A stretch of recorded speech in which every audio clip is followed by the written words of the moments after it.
Okay. So ano, ayun. So now, let's talk with the interest rates. So how interest rates affects the whole market narrative sa market. Kasi guys, dito sa interest rate kasi, ano siya, it determines the strength or weakness of a certain currency. So, first things first is, bakit ba nagmamatter itong si interest rate na to? So basically, isa ito sa mga number one weapon central banks use. No, so basically, isa to sa monetary tool na ginagamit ng ng mga central banks in order to fight inflation. Kasi yung inflation guys is basically isa yan sa mga number one no na kalaban ng central bank.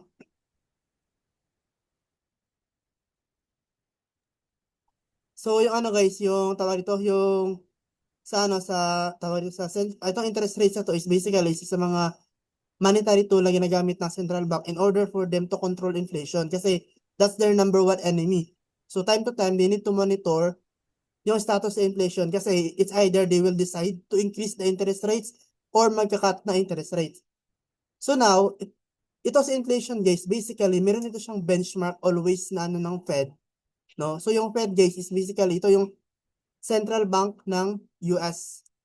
So yung sa inflation is basically, meron at least 2% no, na benchmark. Ito yung benchmark na wherein as long as the interest rate is sitting somewhere here, sa 2% na to, the Fed will not panic, no? So literally na chill lang sila and at the same time kumbaga healthy, no? Yung tawag to, yung inflation. Now, assuming let's say after a month, a few months, from 2% naging 5% na inflation. Na-increase ng 3%. So once this happens, guys, yung Fed literally magpapanik yan sila in a sense na they need to control kasi sobra na sa benchmark yung inflation na yan. No, na target nila. Kasi guys, ano ba yung inflation? Basically, di ba, yung pagtaas ng presyo ng mga bilihin. Ng mga commodity, goods, and services. No? Kasi guys, it affects the people, tayo, di ba? Like for example, right now, kung dati yung, sabihin natin yung Coca-Cola, no? Let's say 20 pesos lang, but right now, it's sitting somewhere around 40 to 50 pesos per bottle. So, tumaas yung presyo na nag-double siya in few decades, no? So, yan yung effect ng inflation. And basically, yung purchasing power ng pera natin is, siya, humihina. So, kung dati, yung 100 pesos mo, kayang bumili ng 5 Coca-Cola, today, 2026, dalawa na lang yung kayang bilhin. So, basically, yung purchasing power is humina. In worst case, assuming, when it relative to sa, tawag dito, sa sahod ng mga tao, yung kinikita nila, stagnant lang. Sabihin natin na for the last 10 years, walang improvement yung income ng tao. So basically, it affects the lives of people. And by that, it affects the whole economy in a sense. Kung magkakaroon na guys na parang tinatawag na ripple effect. No?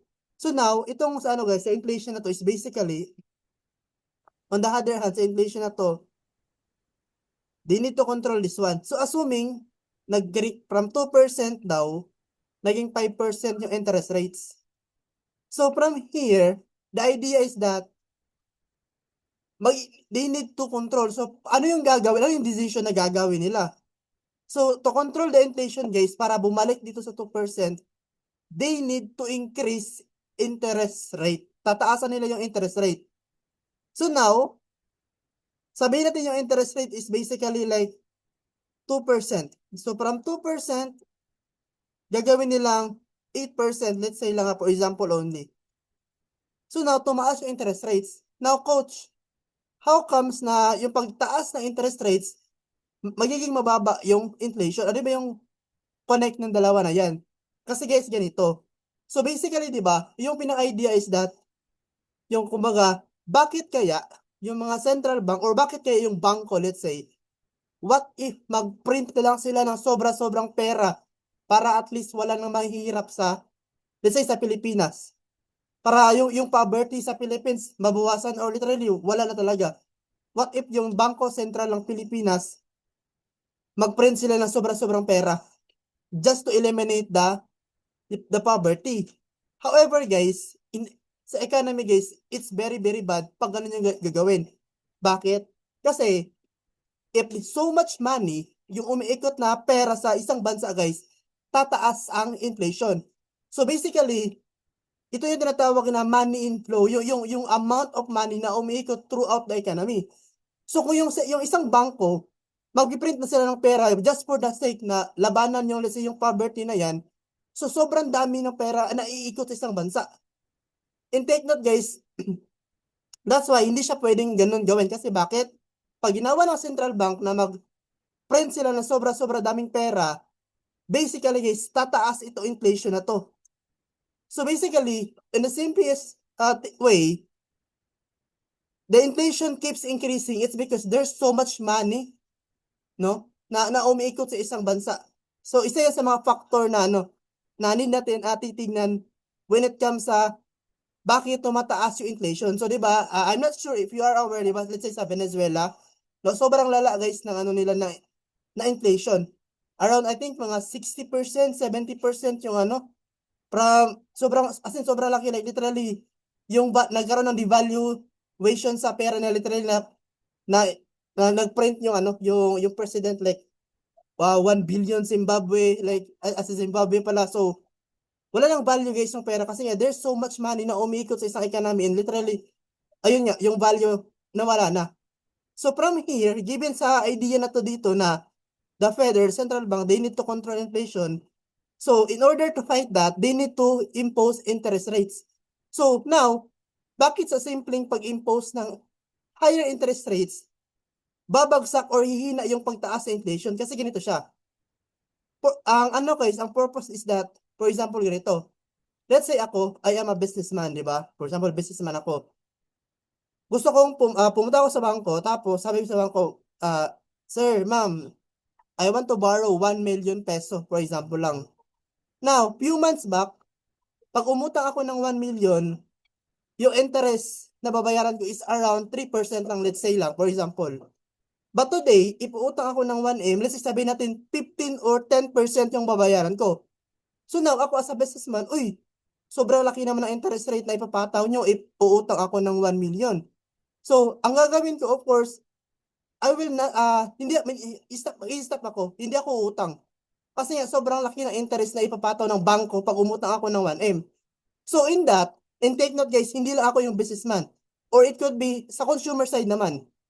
Some people, utang sila para bumili ng mga luxury goods, cellphone, iPhone, laptop, di ba? Mga ganun na mga ano. Now, if tataasan ng bangko yung interest rate, guys, basically, lahat ng tao, lahat ng mga businesses, at the moment, they will stop borrowing money. Hindi sila utang. So, take note, pag umutang kami ng pera or nakautang kami, di ba? Once we spend this, basically, ano na siya? Ma-add on siya sa economy. But, if hindi kami makakautang ng pera, so there's no new money na papasok sa economy.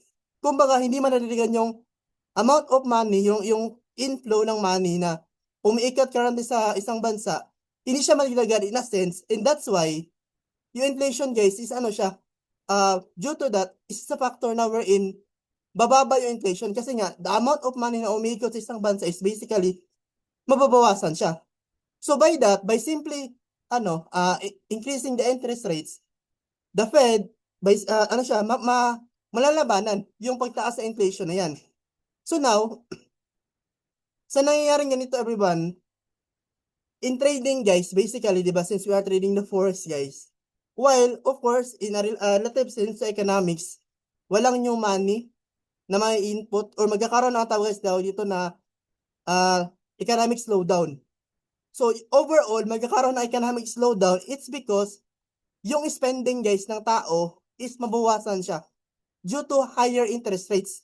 So walang mga loans na mangyayari, no? So yung mga businesses, walang expansion na mangyayari kasi nga sobrang taas na interest rate at the moment, and consumers, businesses, they cannot borrow money sa banks, and from here, since bababa yung circulation ng pera sa isang bansa, guys, basically ano na siya, tawag dito, ihina. So pag once bumaba yun, ayun nga, yung inflation, makokontrol siya by simply doing this. Now, in trading guys, sa atin naman sa part, if we are trading this kind of data sa news na to guys, basically, we should always remember na the moment na naitaas na interest rates, automatic yan guys, stronger currency.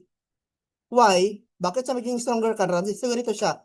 So, in trading kasi, for example, sa US dollar, the Federal Reserve increased the interest rate sa dollar.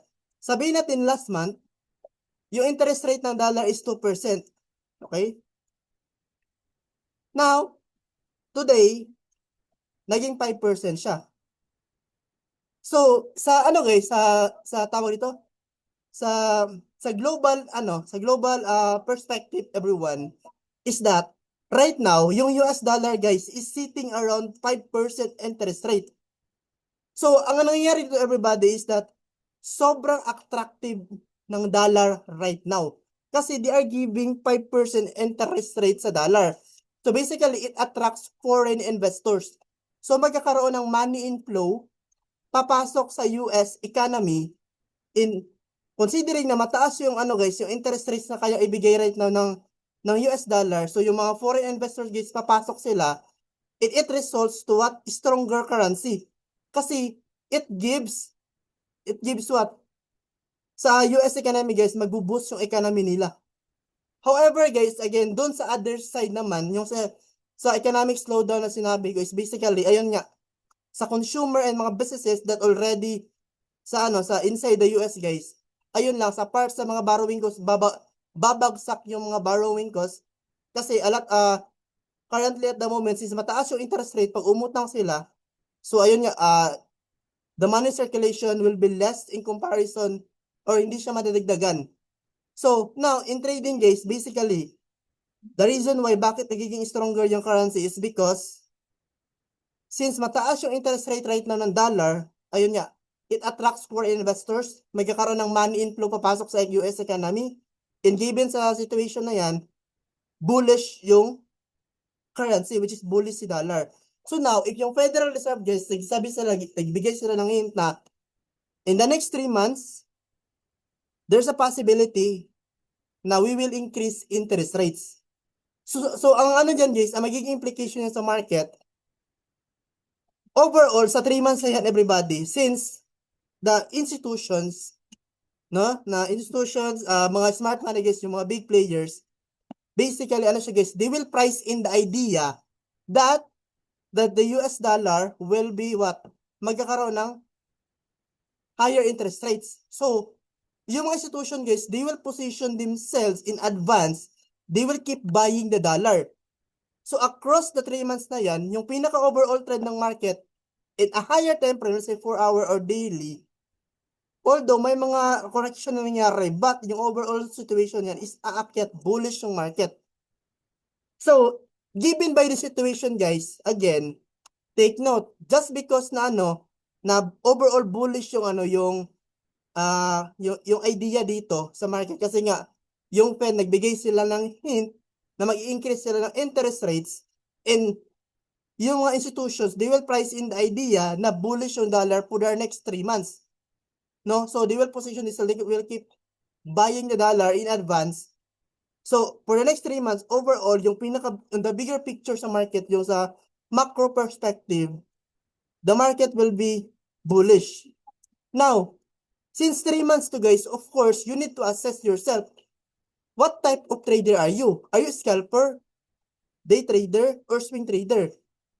So just because na overall bullish for the next 3 months possible, no, higher probability, hindi ibig sabihin na of course na hindi ka na mag-sell. Kasi take note guys, on a day-to-day basis, may mga minor news na mangyari, di ba, sa Forex Factory. On a weekly basis, di ba, may mga red folder dyan. So, ito guys, sa interest rates na to guys, what I'm trying to imply is that on the macro perspective, everyone, US dollar is bullish for the next 3 months. Now, your job as a trader, every single time na merong bullish opportunity or buying opportunity na pwede mong pasukan, as long as aligned sa technical mo, tsaka sa fundamental dito, pwede kang pumasok. Kasi yung conviction mo and clarity mo sa market is basically, alam mo na, okay, so, considering na in overall, no, sa long-term perspective, the US dollar is bullish. So any given buying opportunity na align with your technical analysis, it's valid. So kumbaga, meron kang conviction, meron kang data. Of course, for example, let's say, based sa Forex Factory, may red folder news, nag-drop yung market. Nag-drop si gold ng 200 pips, 300 pips. Take it as an opportunity sa part mo na, okay, so, or let's say, nag-trade ka ng USD CAD, no, or USD JPY, for example lang. Every single nagkakaroon ng drop sa market, take it as an opportunity. As long as pasok sa technical analysis mo, pwede mong sabayan yan. Kasi bakit? Since overall trend ng market is subject to go up, uptrend sa overall, no? So, it's safe to say na pwede ka magkaroon ng A+ higher probability trading setup based sa idea na alam mo sa sarili mo na naka-price in yung mga institution sa interest rates na to given na nagbigay ng hint yung Fed na mag-increase sila ng interest rates. So, parang ganun everybody yung nangyari. Okay? Questions, clarification, guys. Type 1, if naintindihan. Type 2, if may question. Okay, naintindihan. Now, so dito guys, naman, for example naman dyan, let's say, nabalitaan sa news. So the Fed, well, possible, let's say, in the next 2 months or 3 months, there's a possibility na magka-cut ng interest rates. So the moment guys, na mag-cut ng interest rates dyan, magiging weaker currency ang dollar. Bakit? Kasi let's say, sabihin natin, yung currently right now, yung interest rate ng dollar, sabihin natin 3%. And nag-hint yung Fed na in the next 2 to 3 months, magka-cut kami ng interest rates. So sabihin natin, it will sit around maybe 2%, 1.5%. So sa guys, sa tawag dito sa mga foreign investors guys, since right now, mababa yung interest rate ng dollar, this is not attractive. Kung ikaw yung foreign investors, why would you park your money sa dollar? So better na lang is maghanap pa ng mga other investment asset classes na it can give you, let's say, 3%, 4%. Why would you settle sa 2%, 1% sa dollar? So magkaroon ng money outflow sa USD, it will subject to weaker currency kasi yung mga yung mga tao dito, yung mga foreign investors, basically, aalis yan nila. So, given by that, so magkakaroon ng weakness si dollar. So, for example, if you are trading the Euro USD and the Fed gives a hint na siya, tawag dito, magka-cut ng interest rates, on a higher time frame, guys, look for bullish opportunity always sa Euro USD. Again, take note, not because na mag-cut na interest rate, si Euro, hindi na siya babagsak. Your job as a trader, every single time na mag-drop si Euro USD, let's say, 50 pips, 100 pips, 150 pips, take it sa buying opportunity. Why? Kasi on the long-term perspective sa market, institution will price in sa idea na, okay, so the Fed will give a hint na magka-cut sila. So, they are selling the dollar in advance. So, basically, they will find another risk asset, no? That will fight the dollar in considering na magkakaroon ng weaker, weaker na, tawag dito, na si USD. So, Euro, bullish. JBP, bullish. Gold, bullish as well. No? So, NZD, USD, bullish. So, yung mga risk asset na to is basically, siya. Kasi take note guys, ito mga institution guys, majority of their trades din is nakaswing yan or nakaposition. So, long term yung tinitingnan nila sa macro data sa market, hindi yung scalping after 5 minutes, exit na, no. So, no, so, again, ikaw as a trader, your job is always align your technical with the fundamental. Kung baka kasi, di ba, yung pinaka-bottom line lang dito is that once you know yung fundamentals mo, you are not trading blindly sa market. Like buy, sell, buy, sell. So, hindi ka ganon. More likely, yung magiging yung magiging thinking mo na instead of, like, for example, merong sell opportunity. But based on the fundamental, overall bullish siya. So, considering the idea na, again, we cannot have it all sa market na every sell, every buy, makukuha mo lahat yan. So, focus yun na, pwede ka mag-focus sa sa buyer's thinking na every single time na magkakaroon ng significant drop, for example, si Euro USD, tapos align sa technical mo, like, align siya sa buying opportunity mo, pwede kang doon ka lang pumasok, focus ka lang sa buying. So instead na buy sell yung magiging approach mo, kasi, ang isa din sa ano guys, isa sa magiging positive side dito is that, since less yung position mo sa market, less mistake yung magiging gagawin mo. And at the same time, you are not emotionally driven when it comes sa mga trade interest mo like buy sell. Kumbaga, yung magiging ano mo, yung magiging overall decision mo is data driven trader ka.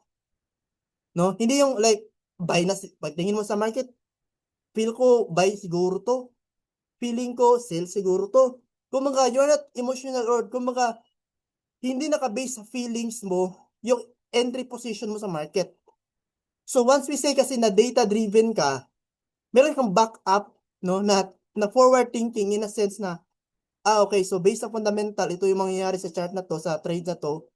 So okay, so moreover, since overall market buying siya, but right now hindi pa sa safe mag-buy, yung magiging kalaban mo lang talaga dito, everybody, is ano siya guys, tawag dito, patience. No? So ako guys, personally, no, nag-trade lang ako guys, more on New York session lang. So during sa Asia and London, walang trades. Observe lang sa market, ano mangyayari. So, it doesn't matter din if may position o wala. Kasi guys, ano dito, once you, kumbaga, tawag dito sa market is, pag hindi mo always iniisip yung profit guys, kumbaga, tawag dito, you are trading professionally sa market, is ano siya guys, kumbaga, hindi ka mahirapan sa trade mo. Kumbaga like same sa experience Sir Harvey, sa part niya, na-experience niya or na-feel niya na feeling niya pa yung strategy na to, parang it seems like it's not working, another na naman, kumbaga nagkakaroon ng strategy hopping. And given sa situation na ganyan yung ginagawa natin, kumbaga guys, tawag dito, mahihirapan ka to assess kung saan na, sa journey mo sa trading, like, ano ba yung progress mo so far? Saan na ba ako? Like, is this something to worth it ba na i-continue so far from the day 1 until now? Ano ba yung mga napansin ko sa mga trades ko? Before I execute the trades, ano ba yung thinking ko? Ano ba yung mindset ko? Ano ba yung mga data-driven decision? Fundamentally, technically, align ba yung ginagawa ko, or puro technical lang? So, again everyone, ang ano nito guys, sa simply using sa fundamental data guys, is basically it gives you clarity. No? Clarity, like, if alam mo, weak si Euro, why would you buy? So, hanap ka ng sell opportunity, wait, patience. No? So, isa din sa mga ano, di ba, like yung tawag dito, mga famous quote sa trading is basically yung forex market, or yung trading itself is basically 90% waiting, 10% execution. I'm sure you stumble upon this kind of quote sa market, and it's true. No? And it's true. Again guys, take note, once you understand this kind of level understanding sa market, like for example, sa euro, wala ka pang position, you can try to look for other pair, maybe sa GBP, sa AUD, sa gold. Ano ba yung tinitrade nyo dati? Sir John, Sir Harvey. Like before, ano yung mga pair na tinitrade nyo? Like, yung favorite pair, let's say, favorite pair talaga, like, hindi nawawala. Si Sir John, okay, gold. How about Sir Harvey?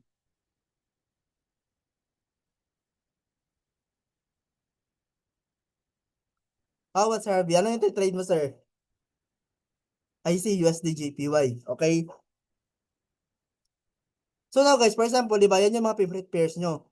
So right now, if wala kang position, try to look for other opportunities, other currency.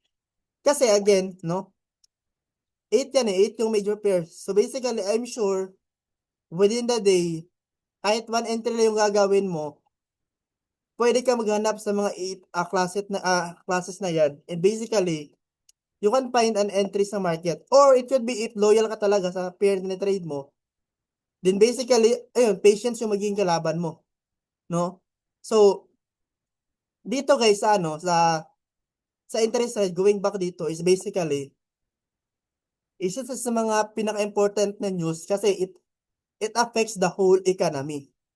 Now, on the positive side, everyone, sa weaker currency guys, dito sa lower interest rate, every single time na na magka-cut na interest rate, ang USD, basically, siya, tawag dito, on the long-term perspective, nagpo-promote siya guys sa economic growth, yung pagka-cut ng interest rates. Why? Kasi take note, once mababa ang interest rates guys, a lot of businesses, consumers, they are willing to loan. Uutang sila. Kasi, and pag nakautang sila, merong expansion sa nangyayari. So for example, sa businesses, if nakautang sila sa bangko, pwede gamitin nila sa what? Pag-produce ng more product, pag-hire more people, to improve their marketing, mag-build ng mga let's say, sabihin natin, mga factory. No, sa nagkakaroon ng economic expansion, once nakautang sila. So, on a long-term cycle, once on the positive side, na pag nag-cut ng interest rates yung US dollar, it promotes growth sa market. But on the short term, it's a negative. So, if you're trading right now, as in right now, tapos nabalitaan mo lang last week, nag-cut na interest rates ang Fed o yung central bank, sell ka talaga sa dollar. I mean, since weaker ang dollar, if i-trade ka ng euro gold, look for buy. However guys, let's say sabihin natin 6 months to 1 year, itong pag-cut ng interest rates na to is basically, it gives a breathing room sa sa economy. So, on the positive side naman, sa consumer naman, for example, ako, nakautang ako. So, binili ko yung latest iPhone, let's say. So, syempre, may improve yung spending. No? Yung consumer spending may improve. So, basically, yung pera na yan, ma-add up sa economy and magkakaroon ng growth. Sa guys, sa higher interest rates, on a long-term perspective, magkakaroon ng economic slowdown. Why? Kasi, ayun nga, as I said, siya, tawag dito, walang makakautang na tao. So, walang expansion na nangyayari. So, ganyan siya. So, naintindihan ba sa interest rates, type 1 or 2? Okay, thank you. So, okay, ito guys. So, again, nasabi ko na to. So, higher return for investors, attracts foreign capital, borrowing become expensive, slow down inflation. So, sa naman, sa cut interest rates, lower return for investors, so capital outflows to weaker currency. On the positive side, encourages borrowing, which is boost spending, but may lead to inflation. Ano nito guys, for example, dito sa pag-cut na interest rates, on a long term, promotes growth, but at the same time, it takes so long, like sobrang, tawag dito, pag sobra yung like sobrang tinagal na pag-cut na interest rates, since a lot of people have money, it leads to another inflation. Kumbaga guys, cycle na lang to. No, cycle siya. So ito naman guys, CPI. So the Consumer Price Index. So ito sa mga pinaka-important measure inflation. So now, 'di ba? For example, sabihin natin inflation, paano kung malalaman coach if tataas inflation in the next few months, in the next week, or next 2 months, 3 months? Ano ba yung magiging indication in advance na tataas inflation? So basically guys, ito si CPI, it's the most important because it measures inflation in the economy. So if you want to know if aakyat si inflation in the next coming months or weeks, CPI will tell you in advance kung aakyat si inflation. Kumbaga guys, sila? Tawag dito, best friend kumbaga. So for example, this month of, tawag dito, July, CPI data, sabihin natin, 2%. Now, pag taon ng August, let's say, another data lumabas sa CPI, sabihin natin, 5%. So, nag-increase si CPI. Again, take note, Consumer Price Index. So, it tracks change of the price of goods and services. So, if tataas si CPI, guys, automatic, tataas din si inflation. Simple as that. Ganyan siya. So, scenario number 1, higher CPI, higher inflation, US dollar bullish. Bakit high inflation? Kasi guys, take note, prices of baskets of goods and services. Again, di ba? Once mataas yung presyo ng mga bilihin, mataas si inflation. So that's why bullish siya. Bakit bullish to? Kasi the moment na impose or the moment na tumaas yung inflation guys, ano kasunod niyan? The Fed will act and it will impose higher interest rates, which is on the short term side, bullish ang dollar. No? Ganyan siya. However, sa long term guys, bearish. Kasi walang growth na mangyayari pag nag-impose ng higher interest rates yung Federal Reserve. So, again dito, CPI higher than expected, it means prices are rising quickly, which could force the Fed to hike interest rates to control inflation. Higher rates attract for investors, demand for USD bullish, but inflation stays too high for too long, economy slow, in the USD weakens over time. So again, pag si CPI guys or the Consumer Price Index, isa ito sa mga baseline na ginagamit to identify if tataas ba si inflation or hindi. Kasi for example, if yung data from 2% si CPI, pagka-August sabihin natin negative 1% yan. So if mababa yung CPI guys, automatic mababa din yung inflation. If mababa ang inflation guys, basically the Fed will what? Cut the interest rates. Which is weaker the currency, weaker yung US dollar. So ganyan yung mangyari dyan sa CPI na to. So, now ikaw as a trader, yung ano mo dito guys, yung approach mo dito is, you need to be cautious in a sense, kasi, pag hindi mo alam paano gamitin si CPI sa trading mo, or it could be nalilito ka sa data, kumbaga yung conviction mo sa market and at the same time, yung tawag dito, yung decision making mo, maapektuhan din.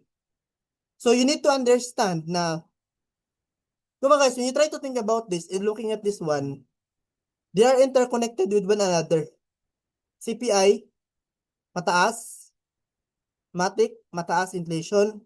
Kasunod yan, Fed will impose higher interest rates, dollar bullish. Simple as that. Kumbaga, they are interconnected with one another. No? So, ganyan si CPI. So, naintindihan ba? Type 1, CPI. Everybody.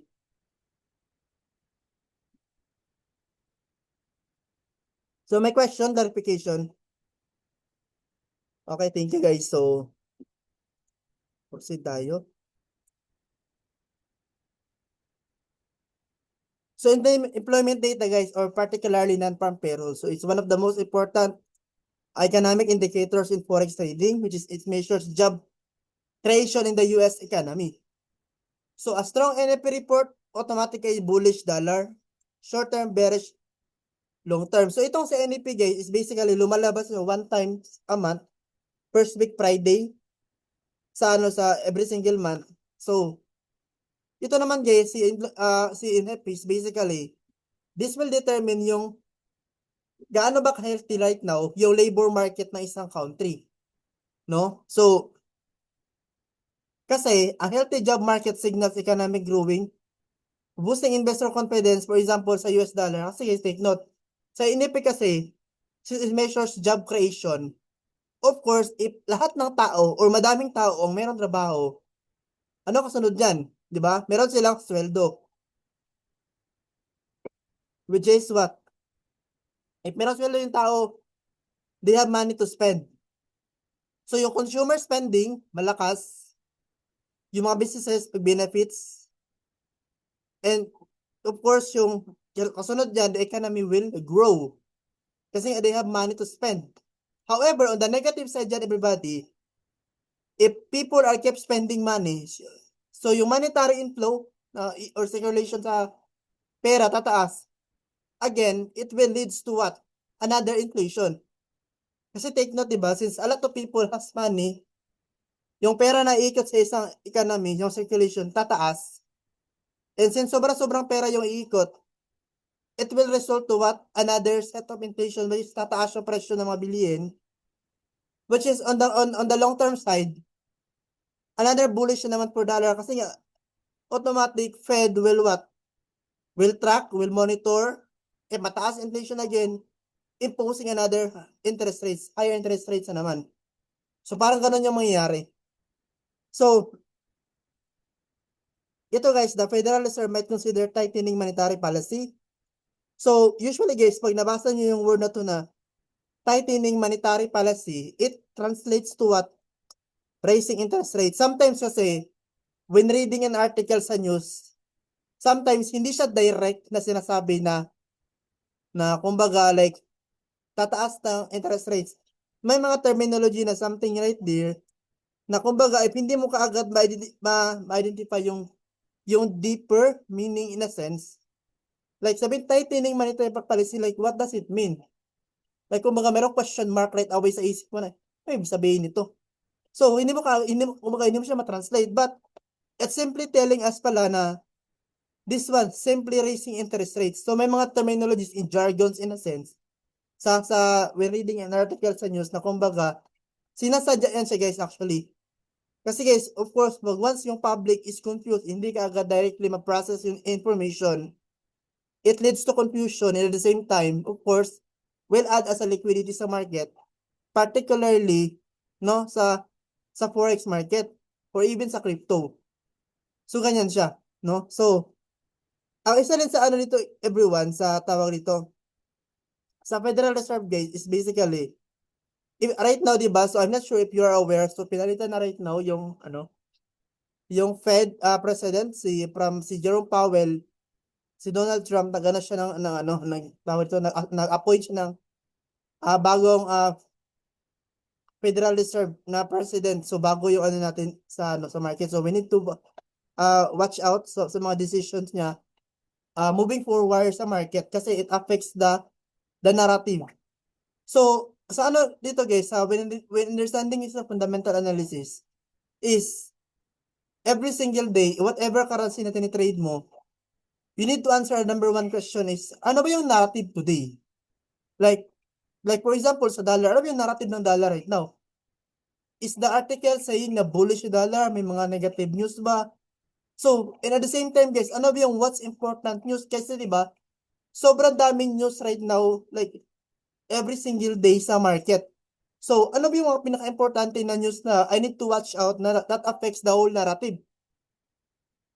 No? So, we will, ano guys, next discussion. So, ano natin yan? Cover natin yan. Now, sa ano guys, dito sa ano, sa tawag dito, sa NFP everyone, basically, ganito yung ano guys, itsura niya, di ba? I'm sure na-experience na to. No? So, 271K actual versus 195K expected. So, isa din sa ano guys, isa din sa tawag dito, sa on a live market scenario guys, sometimes, di ba? Sa NFP, isa sa mga talent na NFP talaga, like for example, market moves up, then after a while, bumagsak, nagkaroon ng whipsaw. So always dito guys, sa ano kasi sa tawag dito sa during sa NFP guys, basically meron ano din guys, so 'di ba NFP, tapos meron pa yung pangalawang diyan dito is tawag dito, meron siyang pangalawang another red folder, for example, red folder to NFP. Meron siyang ka-partner another na red folder news diyan na tawag dito na in related to earnings. So for example, ang earnings dito guys is hourly wage sa if I'm not mistaken, earnings ba yun or like hourly wage in regards sa ano sa hourly wage sa sweldo ng tao. So you need to watch out guys. Like for example, let's say positive yung NFP news. Pero itong earnings to, yung hourly wage earnings dito guys is negative. For example lang, negative. Like, sabay to sa lalabas so positive, negative yung data. So, while NFP is negative guys, for example lang, if napansin nyo, yung hourly wage earnings is negative siya guys. Despite sa idea, kumbaga i-translate sa idea na, despite na sa idea na positive yung NFP na kumbaga a lot of people have jobs, however, yung income nila guys is it's either nagkaroon ng decline.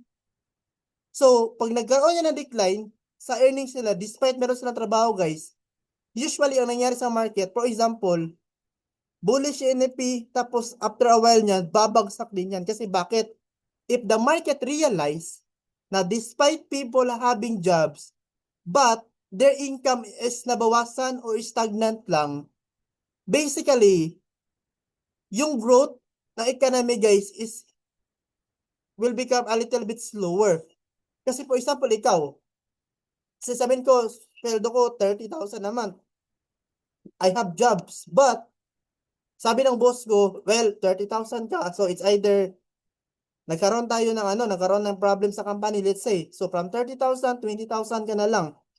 No? Or it's either merong bagong hire, so binawasan yung sweldo mo, or it could be tinaasan yung majority ng mga decision sa mga company is that walang increase talaga sa sweldo ng tao. So if the market realize na walang improvement when it comes sa earning guys, basically, it will not translate a growth sa economy. Kasi bakit?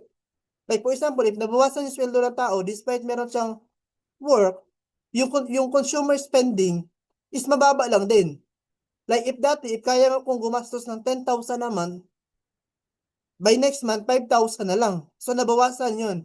So usually sa mga ganitong situation, is ano siya guys, tawag dito, nagkakaroon ng negative impact sa market in a sense na, okay, so meron trabaho pero yung earnings wala namang improvement. So wala rin growth sa market, and at the same time, kumbaga guys, itong result ng NFP, usually kung mapapansin nyo or maybe na-experience before, sobrang bilis lang nito and nagkakaroon ng whipsaw sa market kasi nga, again, unless na lang guys, positive NFP plus positive din dito, so continue ang bullish niyan dyan sa throughout the week, no? So magkakaroon ng first pump, mag-retrace niyan, consolidation, but another continuation to the upside. Kasi nga, yung overall market sa data is positive naman. So, for example guys, punta tayo saglit sa Forex Factory. Wait lang. Punta tayo saglit sa Forex Factory. So, try natin tignan yung previous na NFP plus, ano ba yung date nun? July 3. So, July 3.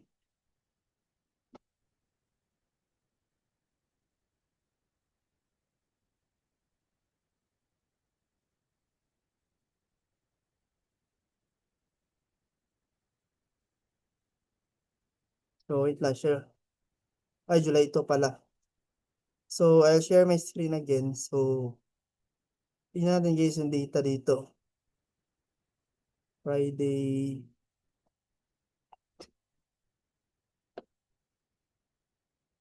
Okay.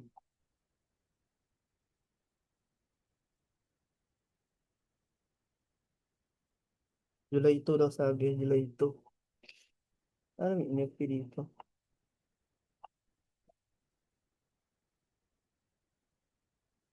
July. ISM Manufacturing. Ito guys, this one. Ito. Average hourly earnings pala. So ito guys, kung mapapansin nyo sa data dito, CNFP is basically guys, actually guys, is negative. So, yung forecast dito everyone is 114K. So, ito yung market expectations. But, pagdating sa actual 57K, which is, ano dito guys, tawag dito, sa NFP is, this is a negative in a sense. And ito guys, ito yung sinasabi ko, average hourly earnings. So, ito guys, if stagnant lang, if it's prato 0.3%, same na sa forecast in actual, well, the market hindi siya mag-react ng negatively dyan. So, ang example ko kanina everyone is that, ano siya,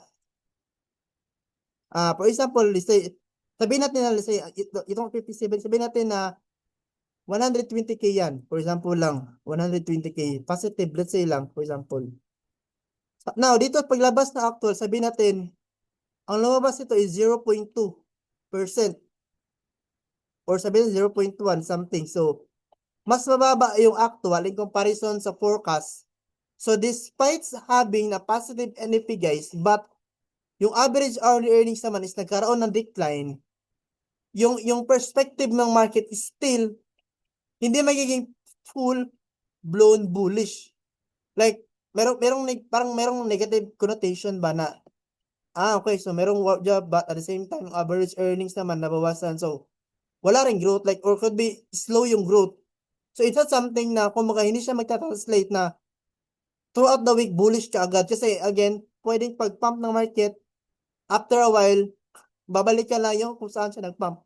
And the market will what? After nyan, consolidation na, no? So, dito guys, ito naman everyone, sa naman dito, unemployment rate, so from 4.3% to 4.2%. So this one guys, positive to siya kasi this one, it talks about unemployment. Yung mga yung mga walang trabaho. So ito guys, again, during sa NFP news, this is a very tricky, no? So I'd advise everyone, if you are not confident enough na mag-trade during sa NFP, wag na lang. Kasi again, sobrang volatile, madaming traders guys ang naiipit dito, or worst case, susunog talaga yung account during this time kasi sobrang volatile ang market during sa non-pampero kasi one time a month ato lumalabas na news eh. So that's something na you need to be cautious about when it comes sa sa market. So proceed tayo. Okay, so this one guys, ito, no. So 'di ba, every single day, ito yung mga news na ma-encounter natin. Yes, Sir RB. Actually, for example, hindi ka nag-trade ng news. I highly suggest na mag-trade ka 1 hour after the news para mas safe yung ng market kasi baka may mga manipulation pa. So, 1 hour after, so if meron, let's say, NFP, 8:30 p.m. Resume ka mag-trade like 9:30. So, goods na yun. So, ito guys, ito mga news ito dito nakikita niyo everyone. CPI, core PPI, core retail sales, and personal income. Ito yung mga set of news that will affect the inflation and consumer spending. So, ito yung tinatawag natin na indicator in a sense. So, now, din yung bantayan na pag positive po yung NFP at average earning. Yes, sir. Bullish yan. Bullish ang market niyan. So, ang gagawin mo yan, Sir Harvey, is basically, hanap ka ng best buying position mo. Of course, hindi yung buy ka agad. Hanapin mo yung base strategy. For example, alam mo na yung strategy sa technical side ni Coach A. Pag align sa technical analysis mo, base strategy ni Coach A, align yung buying position, yes, pwede mo yung pasukan. Kumbaga, A plus higher probability trading setup yung mangyayari dyan. So, kumbaga, since you have enough data, mas magkakaroon ka ng conviction sa market. Kumbaga, confident ka ba? Like, kasi hindi ka like, papasok ba ako o hindi? Kumbaga, hindi ka matatakot. Kasi, alam mo sa sarili mo na yung decision mo is data-driven ka. No? So, ganyan yung mangyayari dyan, Sir Harvey. Yes, pwede ka po mag-trade dyan.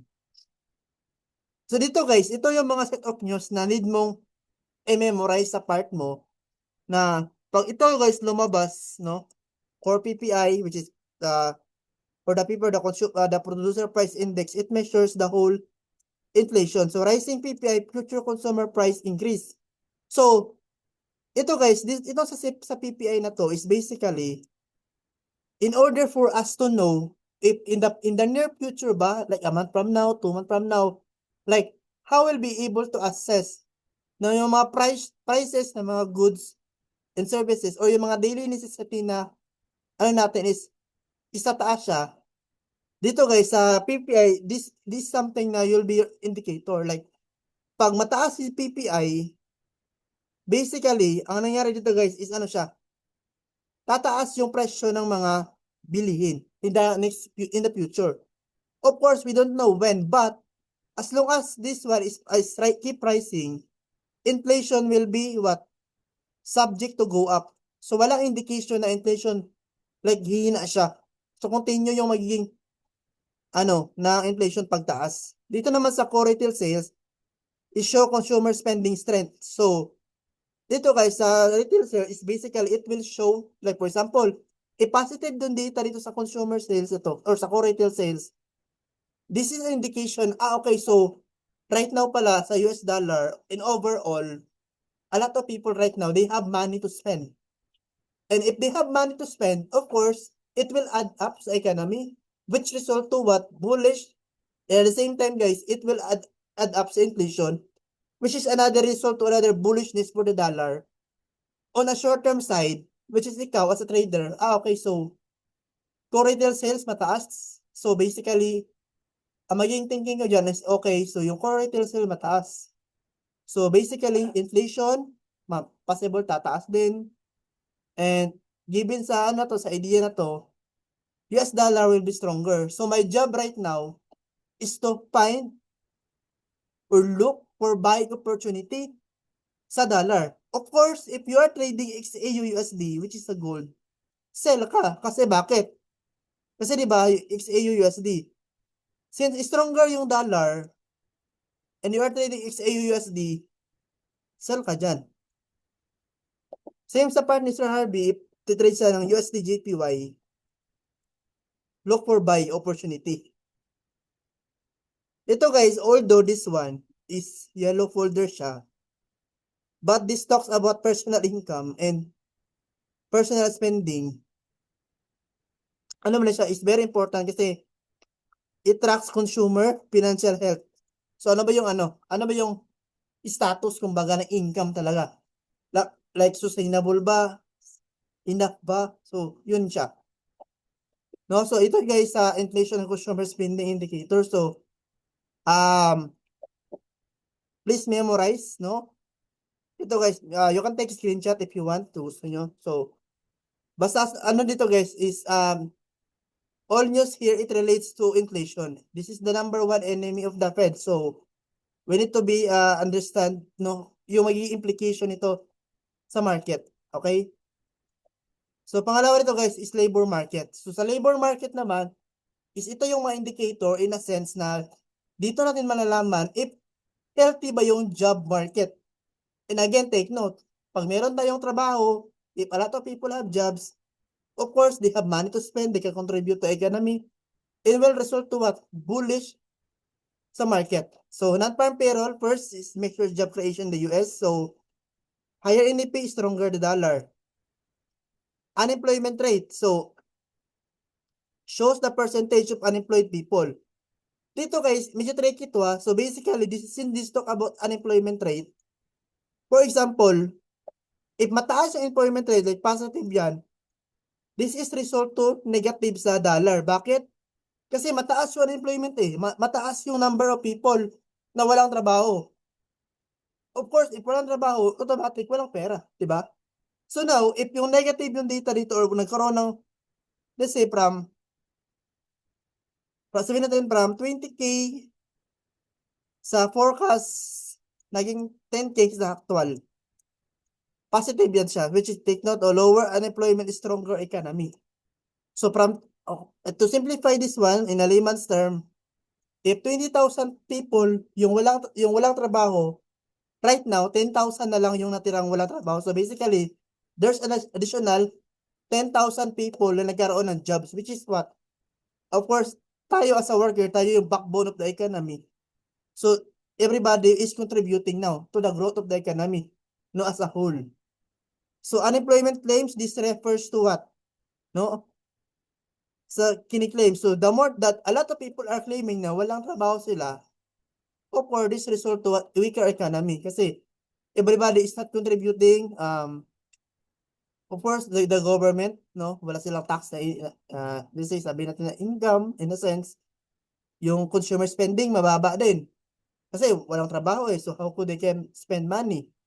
No? And take note, sa part sa businesses, paano sila kikita if walang taong bibili, di ba? So parang gano'n yung nangyayari. Ito guys, JOLTS job opening, this tracks available job vacancies. So, ito sa JOLTS job, basically, tinatrack nito yung mga number of jobs that are open. So, basically, of course, pag walang pag mababa yung opening, of course, potential is slow down. Kasi take note, if mababa right now yung mga job opening sa isang country, and of course, it can hire less people. So, ito guys, sa labor market indicators, this is very important, itong apat na to. So, we need to be cautious about this one. na pag nakita mo to sa Forex Factory, okay, so yung pinaka-highlight right now pala is ang labor market. So, again, each one of news here, since naka-red folder to, very important siya, okay? Ito naman guys, Business Industrial Activity Indicator. So, ISM Manufacturing, job opening, same lang dito kasi job opening so subjective siya. Pwedeng opening sa manufacturing side, sa servicing side. Ito naman guys, Financial Services PMI.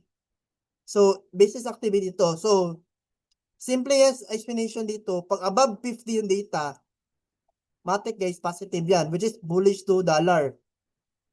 Pag below 50, contraction, which is what? Negative. So, ganyan yung magiging, question, clarification, everyone, so far.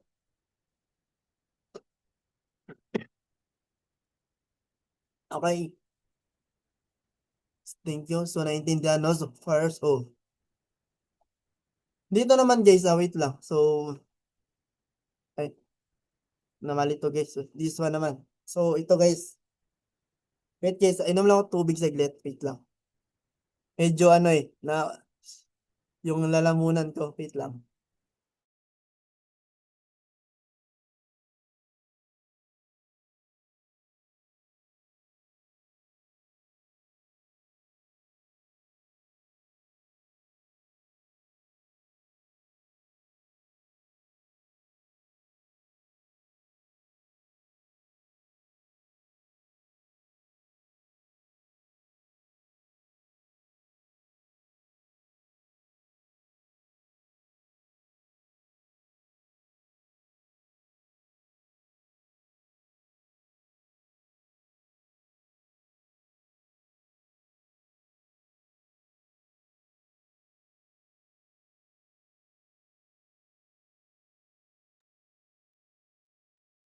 So, balik tayo everyone. So, type of fundamental news trading. So, first guys, may natin tatawag na. Ay, nako. Wait lang kayo ni Lexi. Please.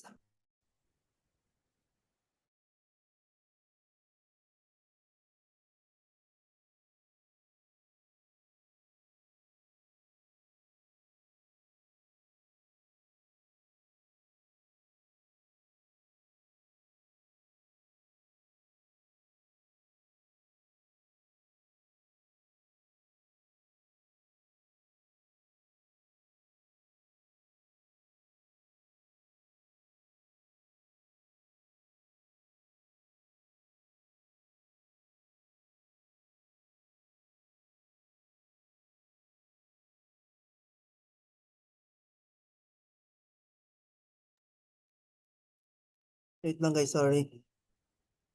Medyo, yung ubo ko, yung ubo ko bumabalik na naman. Hindi pa kasi ako totally healed.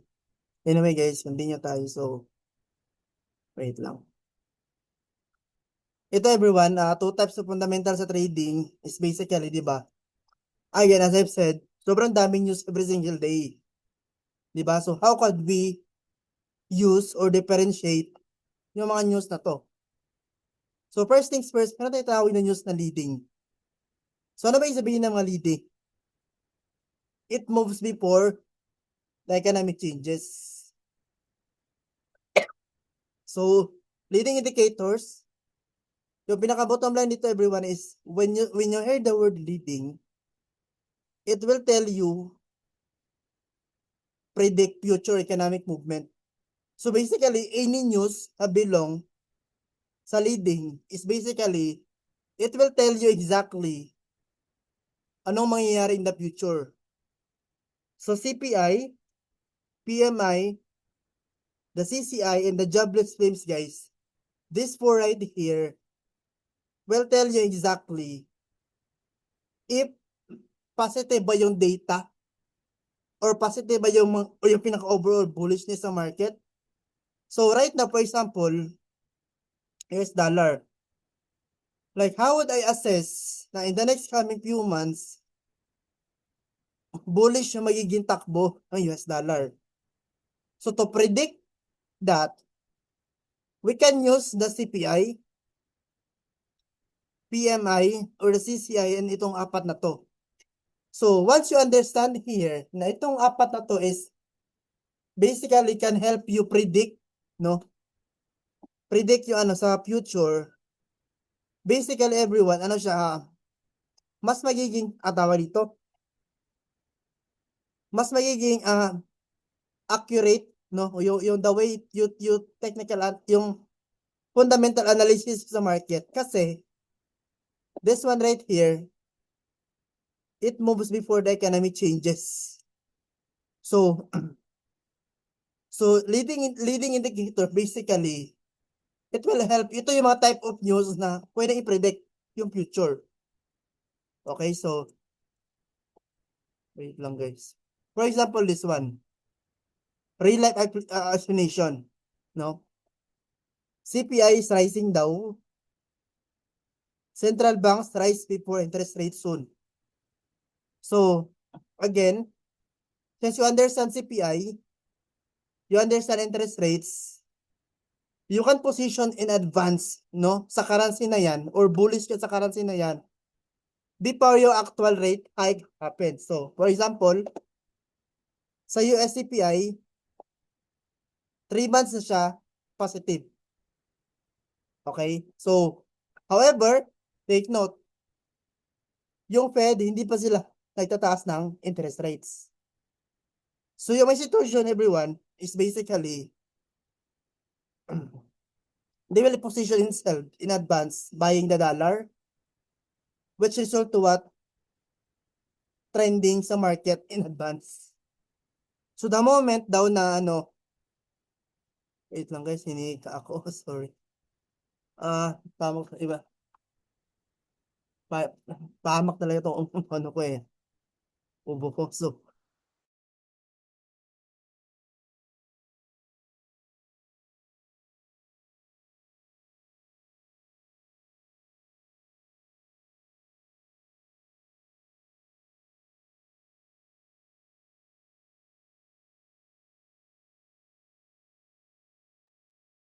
guys, okay lang ba? Actually, malapit na tayo matapos like 3 slides na lang dito sa fundamental na part.